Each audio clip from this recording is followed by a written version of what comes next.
ஆண்டவராகிய இயேசு நாமத்தினாலே மீண்டுமாக இன்னொரு அதிகாலை ஜெப வேளையிலே தேவ சமூகத்தை தேடி வந்திருக்கக்கூடிய உங்கள் ஒவ்வொருவரையும் இயேசுவின் நாமத்தினாலே நான் வாழ்த்தி வரவேற்கிறேன். தேவன் தாமே இந்த காலங்களிலே நம்முடைய தியானத்தையும் நம்முடைய விண்ணப்பங்களையும் அங்கீகரிப்பாரா. இந்த காலவேளையிலே தேவ சமூகத்தை நோக்கி பார்த்த பொழுது ஆண்டவர் யோபு எழுதின புஸ்தகத்திலே 23வது அதிகாரத்திற்கு என் கவனத்தை ஈர்த்தார். ஒரு சில காரியங்களை நாம் யோபு புஸ்தகம் 23ஆம் அதிகாரத்தில் இருந்து தியானித்து ஜெபித்து நாம் கடந்து செல்லலாம். யோபு எழுதின புஸ்தகம் 23ஆம் அதிகாரம் 3வது வசனத்திலிருந்து நான் வாசிக்கிறேன். யோபு 23:3வது வசனம். நான் அவரை எங்கே கண்டு சந்திக்கலாம் என்பதை அறிந்தால் நலமாயிருக்கும். அப்பொழுது நான் அவர் ஆசனத்துக்கு முன்பாக வந்து சேர்ந்து என் நியாயத்தை அவருக்கு முன்பாக வரிசையாய் வைத்து காரியத்தை ரூபிக்கும் வார்த்தைகளால் என் வாயை நிரப்புவேன். அவருடைய மறுமொழிகளை நான் அறிந்து அவர் எனக்கு சொல்வதை உணர்ந்து கொள்வேன். இந்த வசனத்தை நான் வாசித்த பொழுது ஆண்டவர் என் மனதிலே பேசின ஒரு வாசகம், நாம் ஜெபிக்கும் பொழுது தேவன் அமைதியாய் இருக்கிறார், அல்லது நாம் ஜெபிக்கும் பொழுது நமக்கு தேவனிடத்திலிருந்து பதில் வரவில்லை. அப்படிப்பட்ட பட்சத்திலே தேவனுடைய அமைதியின் மத்தியிலே நான் எப்படி தொடர்ந்து தேவனிடத்தில் ஜெபிப்பது? அப்படிப்பட்ட சூழ்நிலையிலே பதில் வராத தருணங்களிலே நான் தொடர்ந்து எப்படி தேவனிடத்தில் நான் நம்பிக்கை வைத்து கிட்டி சேர்வது என்கிற ஒரு அடிப்படையிலே இந்த காலை வேளையிலே நாம் ஒரு சில காரியங்களை தியானிப்போம். I'm praying, but God seems to be silent. இந்த மாதிரி ஒரு பொசிஷன்ல நான் என்ன செய்வது? இங்க நாம் யோபு புஸ்தகத்தை படித்துக் கொண்டிருக்கிறோம். 22 அதிகாரம்.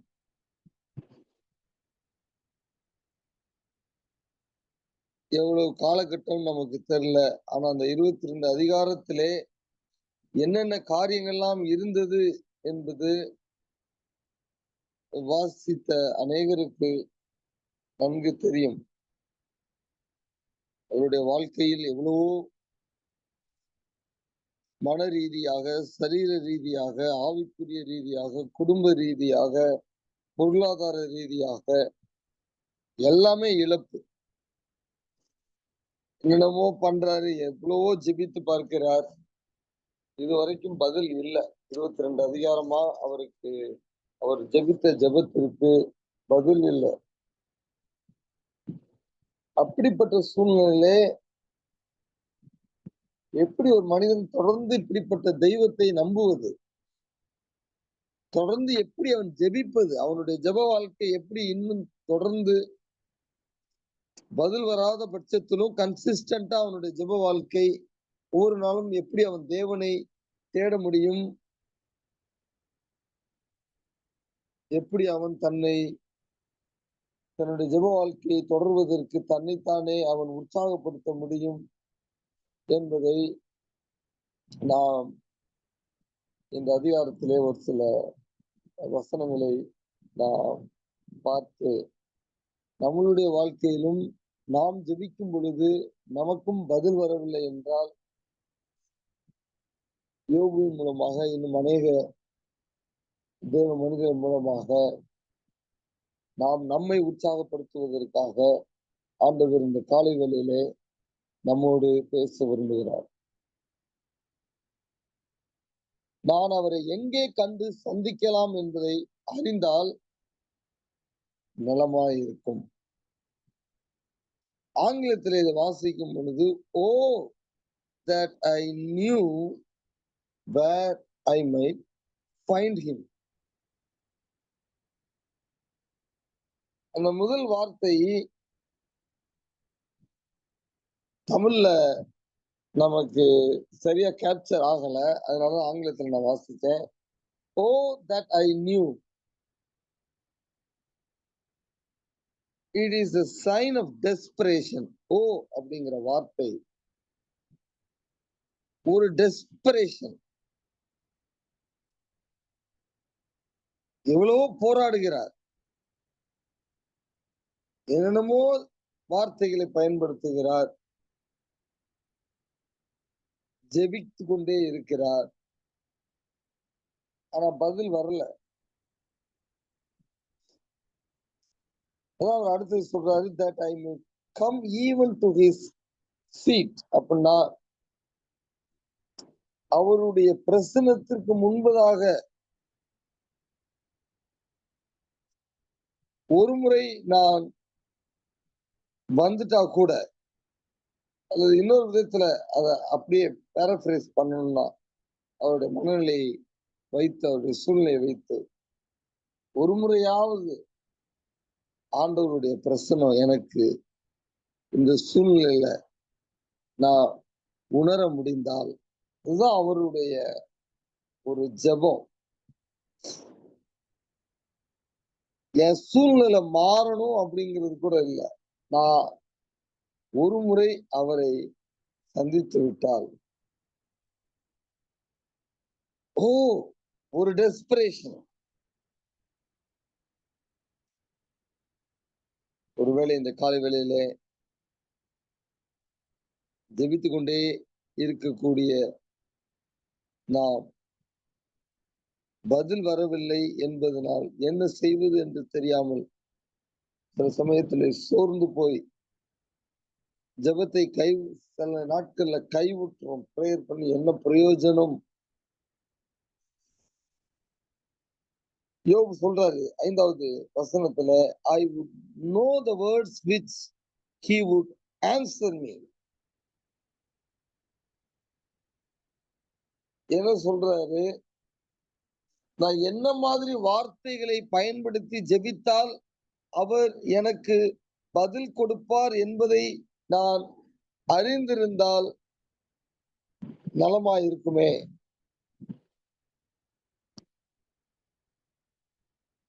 அவருடைய ஜெபம் பதில் வரவில்லை என்பதனால் தேவனுடைய அமைதி நிமித்தமாக அவர் மிகவும் ஒரு ஆழ்ந்த சிந்தையோடு இந்த வார்த்தைகளை எழுதுகிறார்.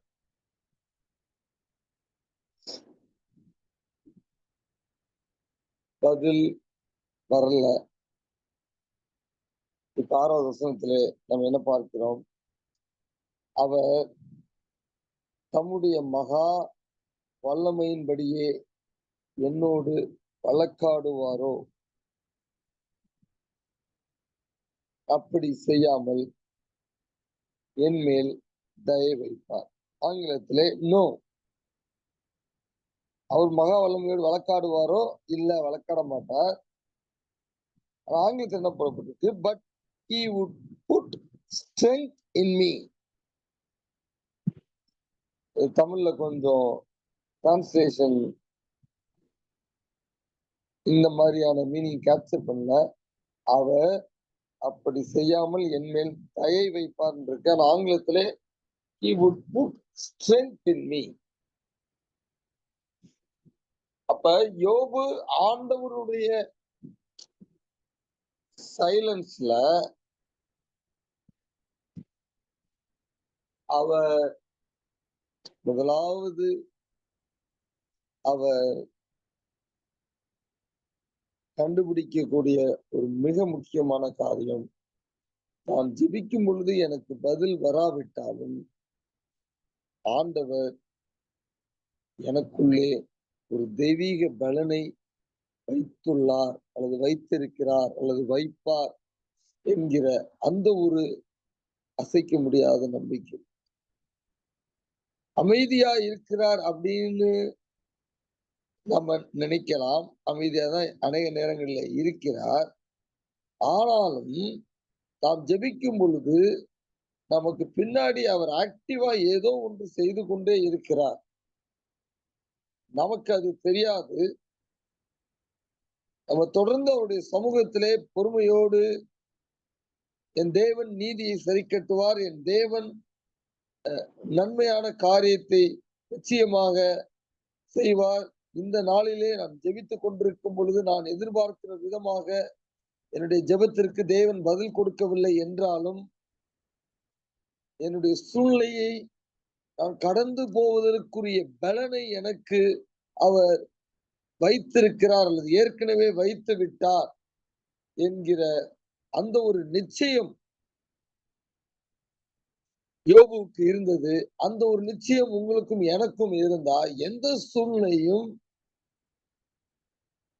நாம் கடந்து விடலாம். இதைத்தான் நாம் 2 கொரிந்தியர் 12வது அதிகாரத்திலே பவுலினுடைய பதில் வராத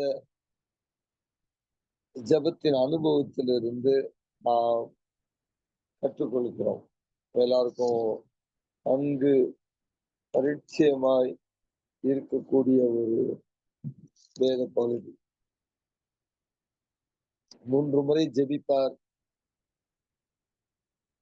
2ஆம் அதிகாரத்தில் 8ஆம் வசனம். 3 முறை அவர் ஜெபித்த பிறகும் அவருக்கு பதில் அவர் என்ன எதிர்பார்த்தாரோ அந்த பதில் வரவில்லை. ஆனால் மாறாக ஆண்டவருடைய ரெஸ்பான்ஸ் எப்படி வந்துச்சு? என் கிருபை உனக்கு போதும், பலவீனத்திலே என் பலன் பூரணமாய் விளங்கும். இதேதான் யோபு எழுதுகிறார். இங்கு புதிய ஏற்பாட்டிலே குறிப்பா பாலின் லாங்குவேஜ், அதாவது பவுலினுடைய மொழி அதிகமாக அவர் உபயோகப்படுத்தக்கூடிய வார்த்தை கிருபை. சோ கிருபையும் ஸ்ட்ரென்த்தும் இன்டர்சேஞ்சபிளா அந்த இடத்துல தேவனுடைய வார்த்தை நேரடியாக அவர் பேசின வார்த்தையின் மூலமாக வருகிறது. சோ இங்கு நம்ம இன்னொரு ஒரு காரியத்தை எக்ஸ்ட்ராவா பால்ட்ட இருந்து கத்துக்கிறோம். தேவன் அமைதியா இருக்கும் பொழுது நாம் ஜெபிக்கக்கூடிய விண்ணப்பத்திற்கு அவர் அமைதியா மாத்திரமல்ல, அவர் அதை ரிஜெக்ட் பண்ணும்போது இந்த பாலனுடைய அனுபவத்திலே அவருடைய விண்ணப்பத்தை அவர் நிராகரித்து விட்டார். நீ கேட்கறத நான் கொடுக்க போறது இல்லை, ஆனா நான் என்ன கொடுக்க போறேன்? என் கிருபையை கொடுக்க போகிறேன், என் பலனையும் கொடுக்க போகிறேன் என்று சொல்லி ஆண்டவர் இங்கு பவுலுக்கு மாறுத்தரம் சொல்லுகிறார். அப்ப 2வது காரியம் அல்லது பவுலினுடைய அனுபவத்தின் மூலமாக தேவனே அவருடைய வாயினாலே சொன்ன வார்த்தையின் அடிப்படையிலே முதலாவது காரியம், பதில் வராத ஜெப வாழ்க்கைக்குள்ளாக கடந்து போகக்கூடிய சகோதர சகோதரிகளை ஆண்டவர் நம்முடைய கிருபையினால் நிரப்புகிறார்.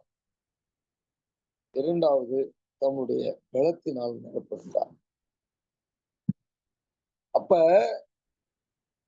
எனக்கு என்னுடைய ஜெப வாழ்க்கையிலே பதில் வரவில்லை என்கிற பட்சத்திலே என்னுடைய கவனம் எங்க இருக்கணும்? பதில் மேல இருக்கக்கூடாது, பலத்தின் மேலும் கிருபையின் மேலும் இருக்க வேண்டும். சூழ்நிலையின் மேல் என் கண்கள் இருக்கக்கூடாது. ஆண்டவரே, நான் ஜெபித்துக் கொண்டே இருக்கிறேன், எனக்கு பதில் வரல. இந்த சூழ்நிலை கடப்பதற்கு எனக்கு கிருபை தாரும். இந்த சூழ்நிலையை கடப்பதற்கு எனக்கு உங்களுடைய தெய்வீக பலத்தை தாரும்.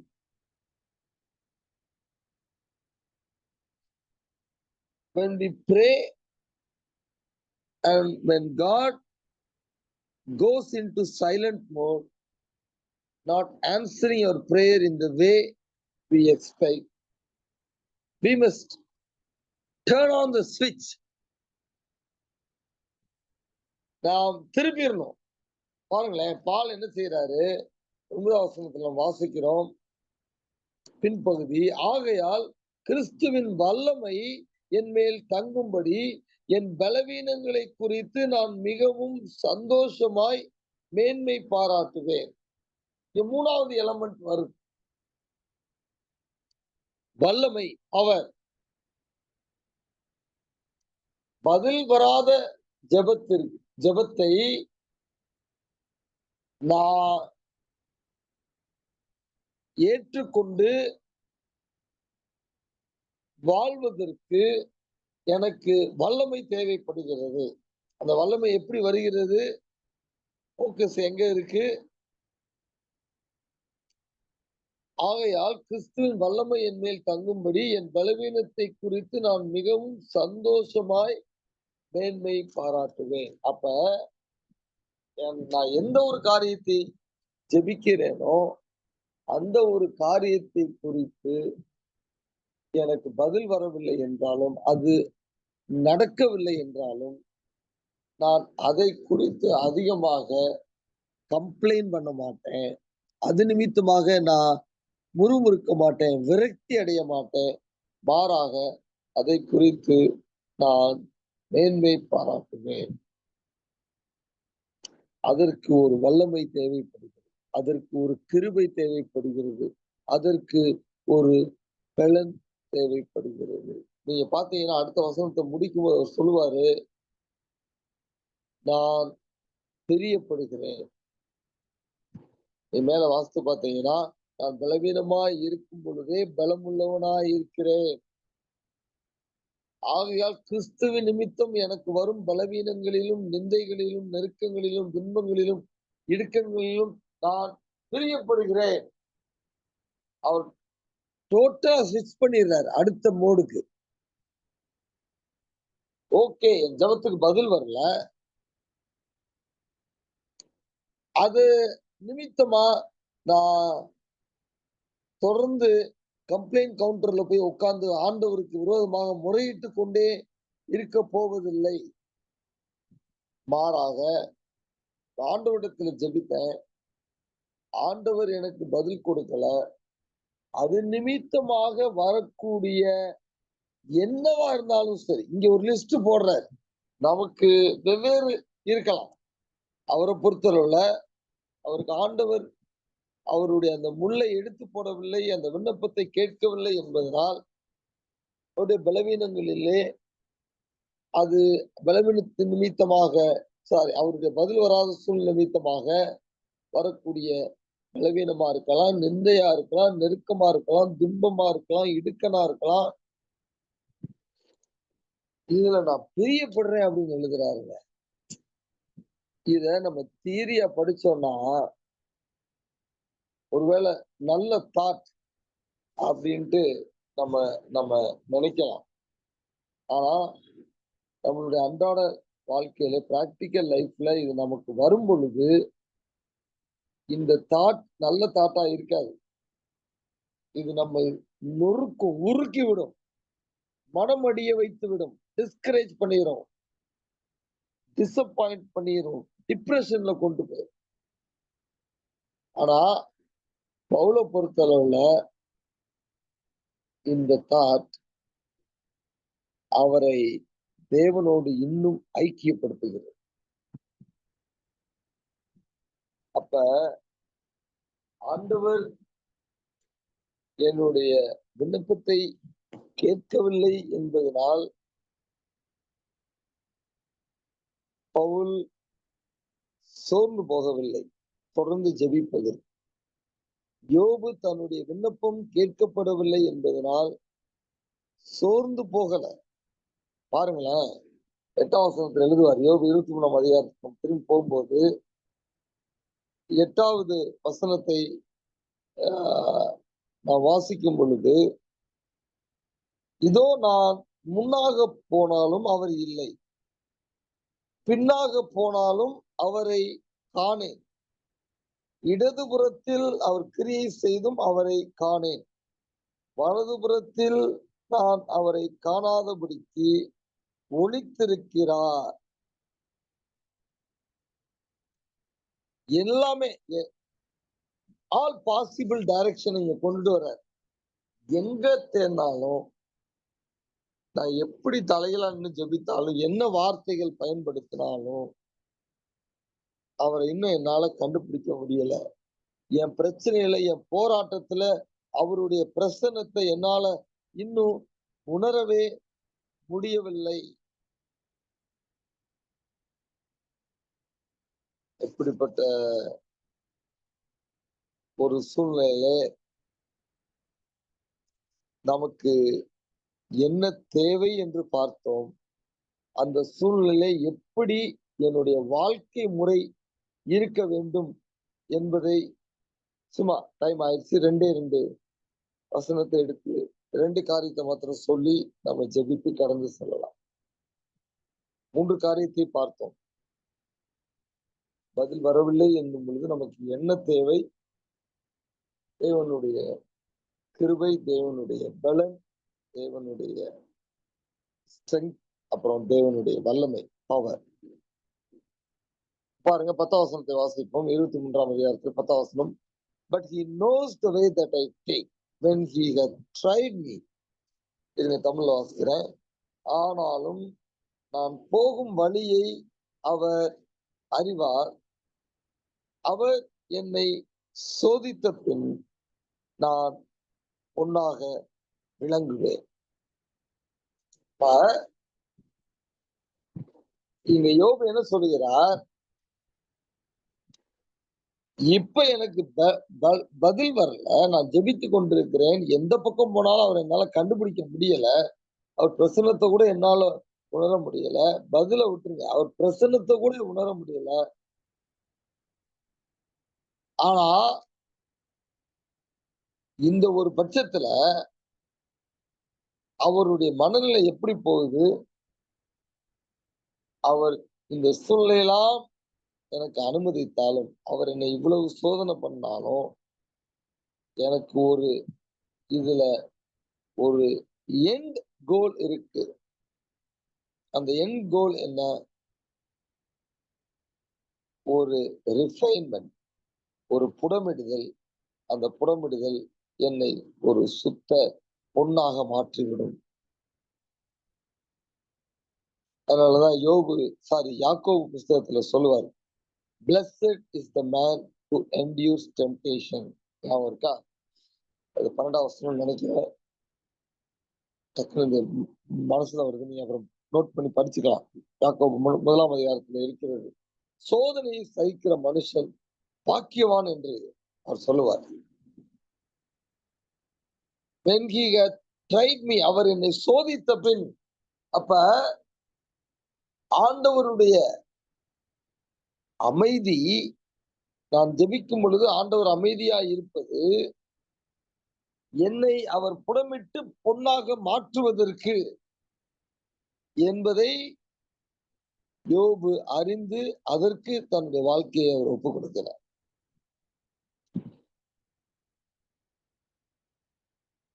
இரண்டாவது காரியம், ஆண்டவர் எனக்கு, நான் ஜெபித்துக் கொண்டே இருக்கிறேன், 22 அதிகாரமா நான் ஜெபித்துக் கொண்டு இருக்கிறேன், எனக்கு பதில் வரல.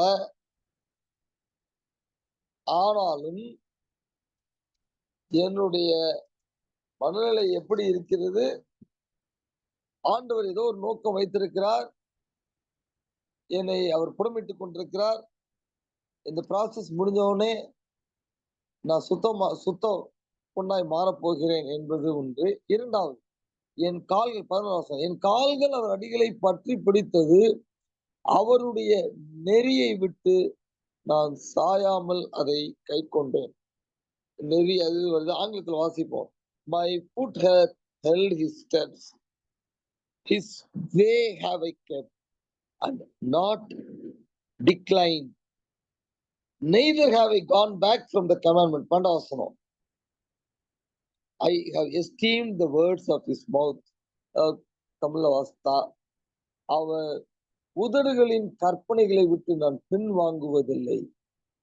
அவருடைய வாயின் வார்த்தைகளை எனக்கு வேண்டிய ஆகாரத்தை பார்க்கிலும் அதிகமாய் காத்து கொண்டேன். ஆண்டவர் யோபு என்ன சொல்லுகிறார்? நான் ஜெபித்து கொண்டே இருக்கிறேன். என் ஜெபத்திற்கு ரொம்ப நாளா பதில் வரல.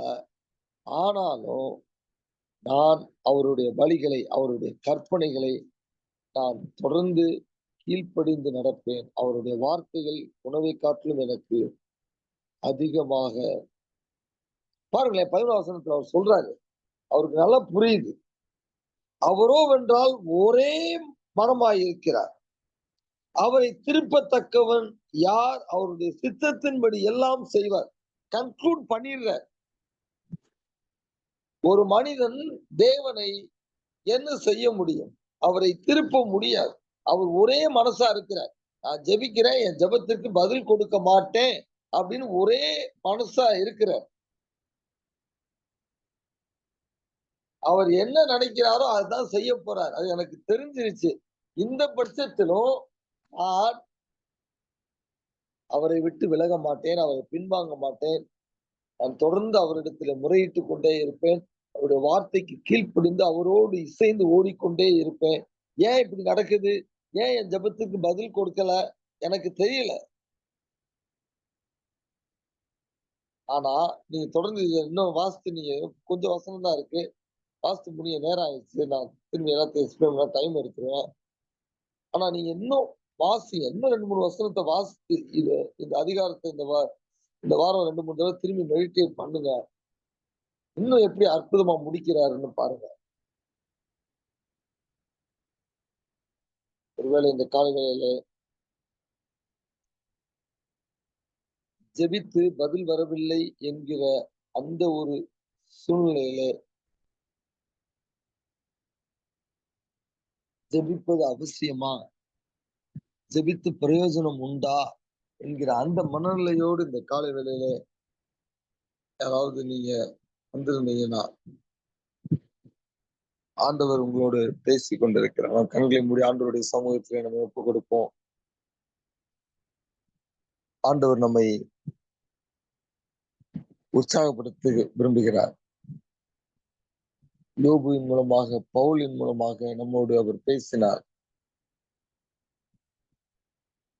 ஒருவேளை கலங்கி பயந்து சூழ்நிலை நிமித்தமாக, எதிர்காலத்தை குறித்த ஒரு நிச்சயமற்ற தன்மை நிமித்தமாக, சரீரத்தில் இருக்கக்கூடிய பலவீனத்தின் நிமித்தமாக, அல்லது கணவன் மனைவி உறவிலே இருக்கக்கூடிய ஒரு அன்சர்டைனிட்டி, நிச்சயமற்ற தன்மை நிமித்தமாக, ஏதோ ஒன்று அதற்காக நாம் ஜெபித்து கொண்டே இருக்கிறோம். ஆனா பதில் வரல. தொடர வேண்டுமா என் ஜெபத்தை? ஜெபித்தால் ஏதாவது பிரயோஜனம் இருக்குமா என்கிற ஒரு சந்தேகம் கூட நமக்கு வந்துருச்சு. ஆண்டவர் நம்மை உற்சாகப்படுத்துகிறார் இந்த காலை வேளையில. ஆண்டவர் இந்த காலை வேளையிலே நம்மிடத்திலே அவர்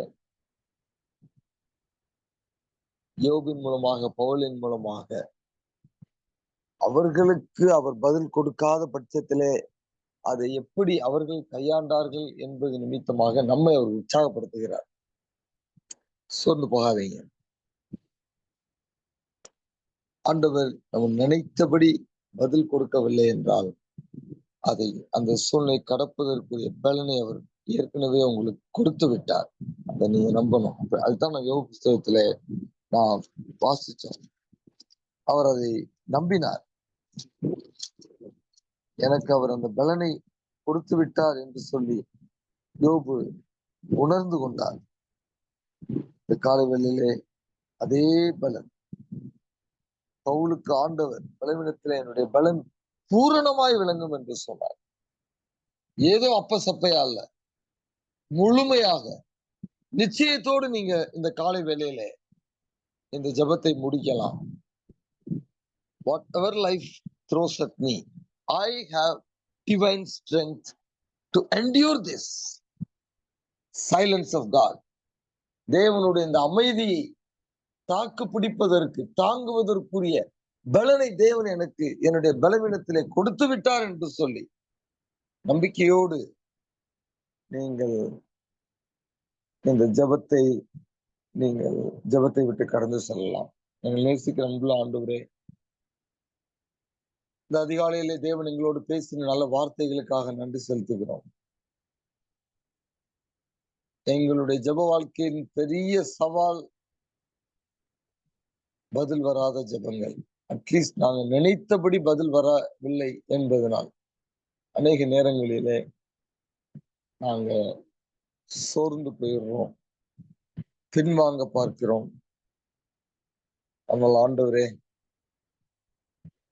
நீ பெரிய தேவன், பெரிய காரியங்களை செய்யக்கூடிய தேவன். உம்மால் செய்யக்கூடாத அதிசயமான காரியம் ஒன்றுமே இல்லை என்பதை நாங்கள் அறிந்திருக்கிறோம். ஆகவே தகப்பனே, அப்படிப்பட்ட தெய்வத்திடத்திலே நாங்கள் எங்களுடைய விண்ணப்பங்களை வைத்து எங்களுடைய விண்ணப்பங்களுக்கு பதில் வரவில்லை என்றால்,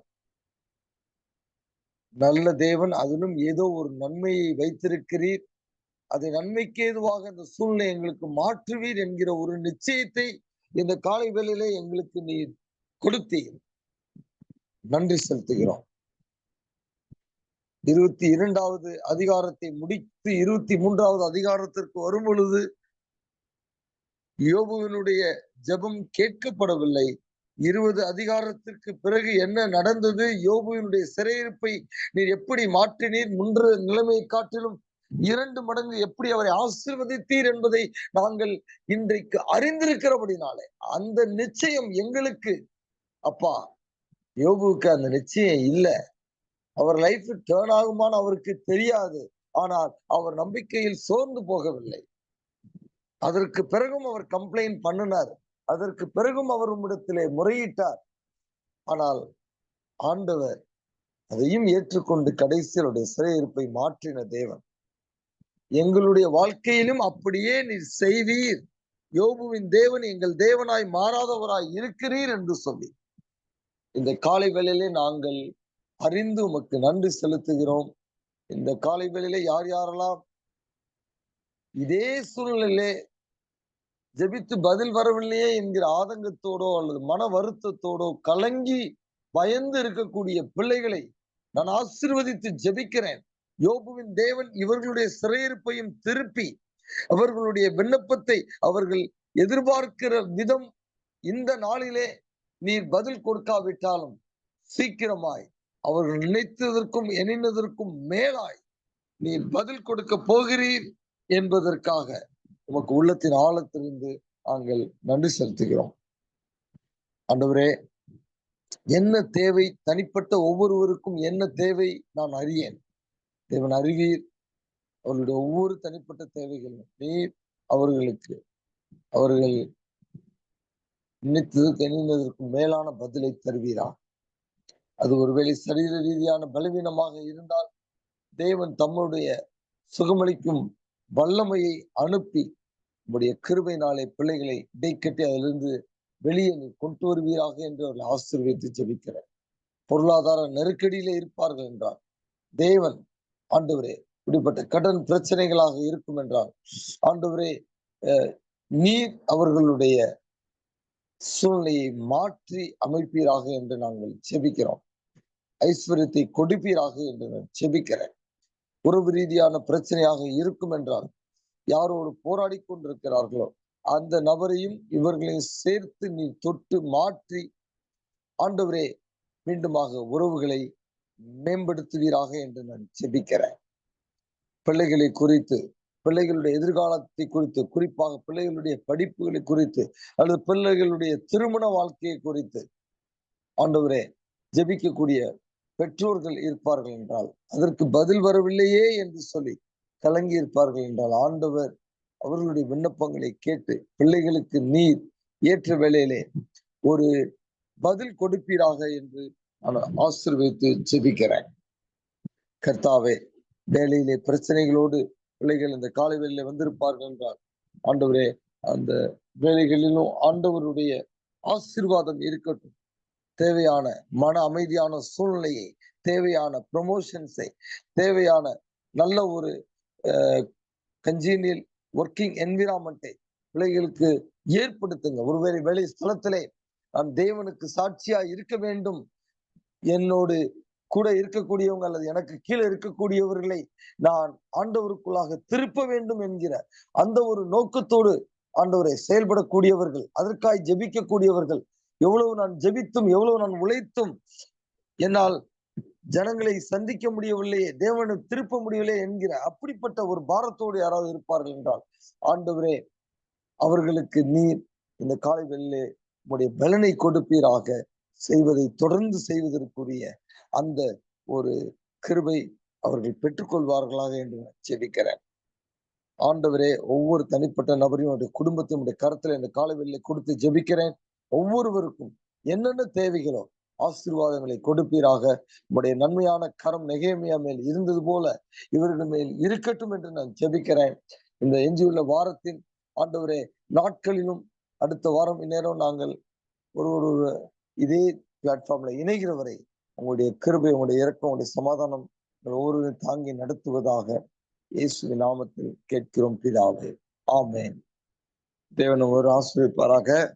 கடந்து போனவங்க நீங்க கடந்து போகலாம். ஜெப விண்ணப்பத்தை வைக்க வேண்டும் என்கிறவர்கள் உங்கள் விண்ணப்பத்தை வைக்கும்படி அன்போடு கேட்டுக்கொள்கிறேன். சோஸ்திரம் பாஸ்டர். சொல்லுங்கம்மா. நான் ஜோதிங்க பாஸ்டர், திருச்செங்கோட்ல இருந்து பேசுறேங்க. சொல்லுங்க. ப்ரேயர் பண்ணிக்கங்க பாஸ்டர் எங்களுக்காக. சரிம்மா. சரிங்க பாஸ்டர்.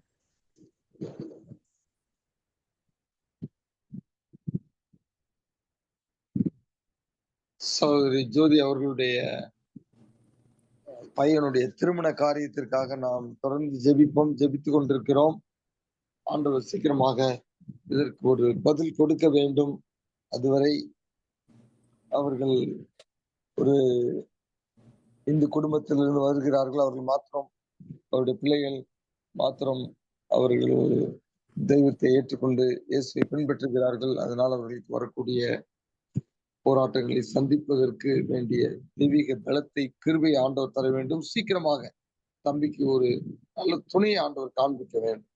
அதுக்காக நாம் செபிப்போம். ஆண்டவரே, அந்த காலை வேளையிலே தேவ சமூகத்தை தேடி ஜெப விண்ணப்பத்தை வைத்திருக்கக்கூடிய அருமையான சகோதரிக்காக நான் ஜெபிக்கிறேன்.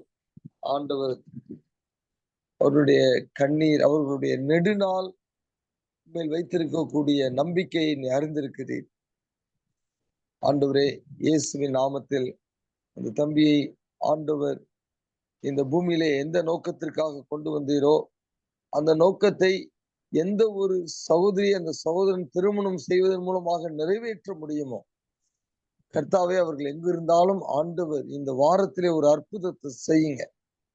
இந்த மாதம் முடிவதற்குள்ளதாக ஒரு காரியத்தை ஆண்டவரே இந்த குடும்பத்தின் பிள்ளைகள் உம்மிடத்திலே பெற்றுக்கொள்வார்களாக. ஆண்டவர் ஒரு அற்புதத்தை அந்த பிள்ளைக்கு செய்ததற்காக உமக்கு நாங்கள் நன்றி செலுத்துகிறோம். இதே மாதிரி யார் யாரெல்லாம் தங்களுடைய பிள்ளைகளுக்காக துணையை தேடிக்கொண்டிருக்கிறார்களோ எல்லாருக்காக நாங்கள் ஜெபிக்கிறோம். எல்லாருக்கும் ஏற்ற வேளையிலே நீர் பதில் கொடுத்து ஆண்டவர் எல்லாரையும் சுத்தமான ஆண்டவரே நபர்களோடு நீர் இணைத்ததற்காக உமக்கு நன்றி செலுத்துகிறோம். இயேசுவின் நாமத்தில் கேட்கிறோம் பிதாவே, ஆமென். பாஸ்டர் சோஸ்திரம் பாஸ்டர். ஃபர்ஸ்ட் நம்ம மத்தியில ஞானம் பால்ராஜ் அவங்கள நான் கூட்டிட்டு வந்தேன். அவங்க மதுரை தான். ஞானமம்மா மைக் ஆன் பண்ணிட்டு உங்க விண்ணப்பத்தை சொல்லுங்கம்மா. ஸ்தோத்திரம் பாஸ்டர். நான் மிஸ்ஸஸ் பால்ராஜ், எஸ் பால்ராஜ், உங்களுக்கு தெரிஞ்சிருக்கலாம். கேக்குதா பாஸ்டர்? கேக்குதுமா, சொல்லுங்கம்மா. கேக்குதா?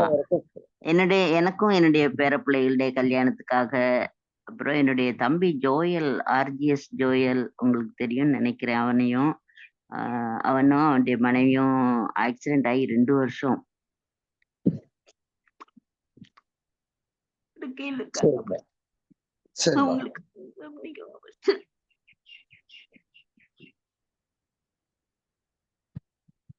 பாஸ்டர் நான் சொல்றேன், அவங்க 2 பேரும் வீல் சேர்ல இருக்காங்க. ஃபர்ஸ்ட் இவங்க கொட்டாரக்கரையில அவங்கள டே கேர் பண்ணிட்டு இருக்காங்க. அவங்களுக்காக அவங்க எப்படியாவது நடக்க வச்சிடணும், குச்ச வச்சாவது நடக்க வைக்கணும் அப்படின்னு நினைச்சு ட்ரை பண்றாங்க. ப்ரேயர் பண்ணிக்கோங்க பாஸ்டர். சரி, நம்மள ஆண்டவரே இந்த காலை வேலைக்காக ஜெபிக்கிறோம். இந்த நாளிலே ஆண்டவர் உடைய பிள்ளைகளை அழைத்து வந்து அவர்களுக்கு என்ன தேவையோ அதை நீ பேசி நீர் நமக்கு நன்றி செலுத்துகிறோம். They need your strength and grace and power to withstand this situation, Lord. ஆண்டவர் உம்முடைய உன்னத பலனை அருமையான அந்த 2 பிள்ளைகள் கொட்டாரக்கரையில் இருக்கக்கூடிய இந்த 2 பிள்ளைகளுக்கும் நீ தருவீராக. ஆண்டவரே, அம்மாவோ எவ்வளவோ மன பாரத்தோடு வேதனையோடு இருக்கிறாங்க என்பதை நீ அறிந்திருக்கிறீர். இந்த சூழ்நிலை நிமித்தமாக இந்த குடும்பம் ஸ்தம்பித்திருக்கிறது. ஆண்டவர் தொடுவீராக. உங்க வல்லமை அவர்கள் இருக்கக்கூடிய இடத்துல இந்த கொட்டாரக்கரையில இறங்குவதாக. தேவன் அவர்களை எழும்பி நடக்க வைப்பீராக. அப்பா, அவர்களுக்கு இருக்கக்கூடிய எல்லா பலவீனங்களும், நடக்க வைக்க முடியாமல் வீல் சேர்ல வைத்திருக்கக்கூடிய அந்த பலவீனம், இயேசுவின் பலன் அவர்கள் மேல் இறங்குவது நிமித்தமாக அவர்கள் எழும்பி நடப்பார்களாக என்று அவர்களை நான் ஆசீர்வதித்து ஜெபிக்கிறேன். உங்க தெய்வீக வல்லமை இறங்கட்டும் ஆண்டவரே. சீக்கிரமாக அவர்கள் எழும்பி நடந்தார்கள் என்று சொல்லி நாங்கள் கேள்விப்பட்டு முடமாய் பிறவியிலே 40 வருடமாய் 38 வருடமாய் ஆண்டவரை முடமாய் இருந்தவர்களை நீர் எழுப்பினீர், சீஷர்கள் எழுப்பினார்கள் என்று வாசிக்கிறோமே. அன்புள்ள தேவனை, ஆக்சிடென்ட் நிமித்தமாக பாதிக்கப்பட்ட இடத்தை தொட்டு அவர்களை எழும்பி நடக்க வைக்க உமக்கு லேசான காரியம் அல்லவா? ஒரு அற்புதத்தை செய்யுங்கப்பா. பெரிய காரியத்தை அந்த பிள்ளைகளுக்கு செய்து அவர்களை ஜீவனுள்ள சாட்சிகளாக உமக்கு நிறுத்துங்க ஆண்டவரே. அவருடைய பேர பிள்ளைகளுக்காக நான் ஜெபிக்கிறேன். ஞானம் அவருடைய பேர பிள்ளைகளுக்கும் ஆண்டவரே திருமண காரியங்கள் ஏற்ற வேளையிலே நடக்கும்படியாய் ஆண்டவர் தகுந்த துணைகளை அந்த பிள்ளைகளுக்கு நீ கொண்டு வரும்படியாக நான் ஆசீர்வதித்து ஜெபிக்கிறேன். கர்த்தர் பெரிய காரியங்களை செய்வீராக. இயேசுவின் நாமத்தில் இந்த குடும்பத்தை உங்களுடைய கருத்திலே எடுத்துக்கொண்டு நீர் இவர்களுக்கு ஒரு பெரிய மாற்றத்தை கொண்டு வருவீராக. இயேசுவின் நாமத்தில் பிதாவே, ஆமென். Thank you pastor. ஓகேமா, கடவுள் ஆசீர்வதிப்பார். Thank you.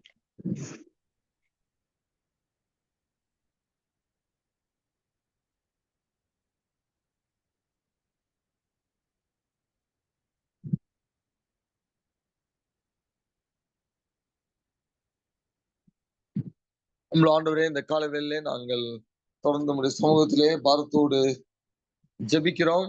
எங்களுடைய விண்ணப்பங்களை ஆண்டவர் கேட்கிறீர் என்று நம்பி ஒரு சிலராக நாங்கள் ஒரு சில காரியங்களுக்காக ஜெபித்தோம். குறிப்பாக ஆண்டவரே, தூர தேசத்திற்காக கடந்து செல்ல வேண்டும் என்று ஆயத்தப்பட்டு கொண்டிருக்கக்கூடிய அருமையான சகோதரர் அலெக்ஸ் அவர்களுக்காக நாங்கள் ஜெபிக்கிறோம்.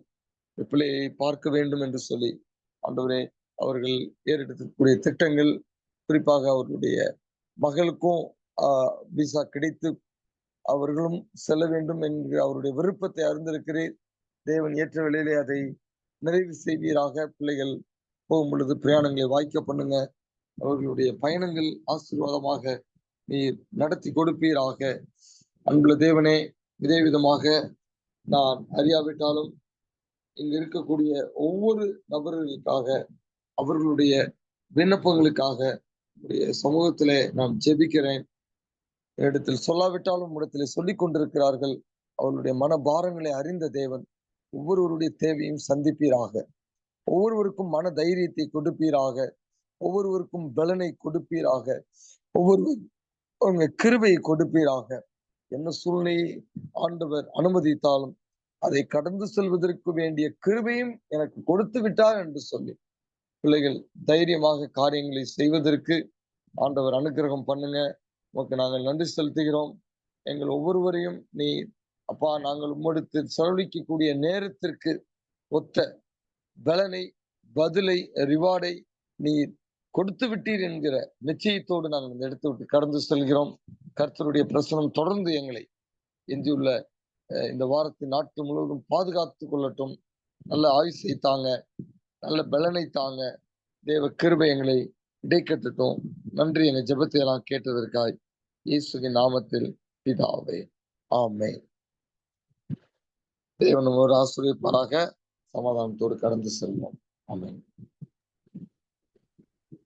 ஃபர்ஸ்ட் அருமையா இருந்துச்சு பாஸ்டர், பிரசங்கம் ரொம்ப அருமையா இருந்துச்சு பாஸ்டர், ரொம்ப ஆறுதலா இருந்துச்சு. ஆண்டவருக்கு நன்றி. ஆண்டவருக்கு